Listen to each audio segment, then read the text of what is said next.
السلام عليكم ورحمة الله وبركاته. رجعنا لكم يا جماعة، مش بشغل جديد ولكن استكمالا لعملية تنفيذ عنبر كان اتنفذ الأسبوع اللي فات في محافظة جنة مركز أبو طشت. العنبر اللي هو كان 7 في 15.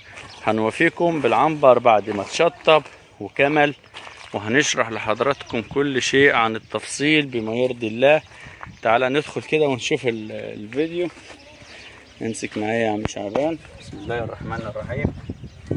بسم الله الرحمن الرحيم. دخلنا بيتنا اليمين، بص في الأرضية يا عم شعبان، هتلاقي الأرضية العملي صبة نمنع بيها أي حاجة هتطلع من تحت.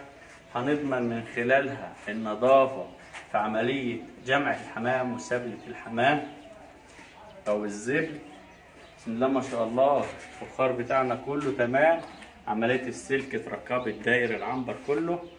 بسم الله ما شاء الله. لما نبص كده تعالى ماشي كده يا عم شعبان قدامي، هتلاقي الإنارة مظبوطة. الشمس معايا 24 ساعة لأن احنا عاملين مسقط في الناحية العنبر ده اهو، والناحية التانية كذلك الأمر.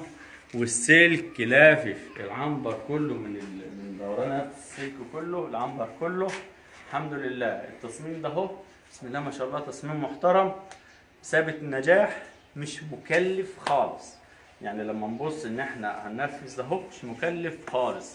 كل اللي بنعمل بنرفع الجوايم او الطوب، وبنقفل احنا الفخار، بيتليس من بره بتحبك من جوه، الارضيه بتتصب، الحمام بينزل بعد كده. السقف ايا كان النوع، الافضل الخشب. ليه؟ حلو، رخيص، قوي، معمر، عكس الصاج اللي هو هيعمل لي درجة حرارة عالية على الحمام ومش هيستحمل، وبعد مرور 3-4 سنوات هتلاقي اللي عايز ايه يتغير. تعالى نبص في الباكية التانية يا عم شعبان معايا، الله يرضى عليك. ازيك يا عم؟ برضه تعالى نبص كده الباكية التانية من العنبر. بص لي كده في الطول العنبر يعدي 15 متر. يعني بسم الله ما شاء الله الحمام هياكل حبتين الذره ولا الجيضه ولا الشاميه ولا البسله ولا الفول ولا القمح ولا العيش ولا وهيطير يعمل دوره كامله في المكان. هيعمل على تفويض الدوره الدمويه تمام. يعني ايه ده؟ جماعه مبخرين بشط المكان قبل نزول الحمام علشان لو في ميكروبات، لو في حشرات، لو في اي حاجه تتمنع. الشغل دهوت اللي نفذه اخوكم خالد الفخراني اللي بناه برج الحمام وعنابر الحمام في مصر وكل محافظات مصر. بنشتغل الحمد لله في كل مكان، الحمد لله رب العالمين.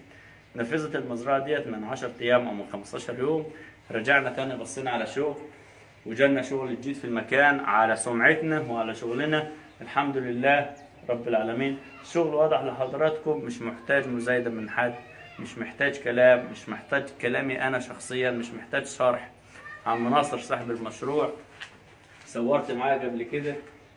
عايز تقول حاجة؟ يا عم اقول لي انا الشغل كله الصلاة على النبي، الله يبارك لك باماني. الله يبارك لك. الدنيا حلوه، مش محتاج ان انا اقول لك حاجه، انا عايز احطك على راسي. انت حبيبي. والله العظيم. انت حبيبي. الله يوسع عليك والله، الله يديك الصحه. الله يبارك لك. والله شغله ولا كلفني ولا اي حاجه، قال لي اعمل كذا اعمل كذا، بامانه هي جت وحديها يعني. الحمد لله. والله الراجل دوت لما قال لي انا عايز نعمل مشروع وحكى لي الظروف 1 2 3، قلت له اعمل كذا ومشينا على التليفون. رفع العمدان، جيت له بالفخار، قال لي هات المون، جبنا المون معانا وتوكلنا على الله. نفذ. الاسبوع الجاي باذن الله المزرعه ديت هينزل لها حمام، واحنا اللي هننزل للحمام زي ما قلت لك ان شاء الله تعالى. الحمد لله رب العالمين. انا ما نزلش الحمام من عندك عشان نزلوه بامانه. لا والله انا عرضت لك على الحمام الحمد لله. هينزل حمام لحم فرنساوي او بلدي او جمعيات او زاجل او اي نوع. هم هنا اهل الصعيد عموما بتحب الحمام المالطي اللي بيقول عليه حمام بط. المالطي اللي هو البط، الناس اللي بيقول عايزين حمام مالطي او الحمام البط اللي هو الحمام اللي هو البط، حمامه تقيله فلحم سعرها حلو بسم الله ما شاء الله، جميله جدا.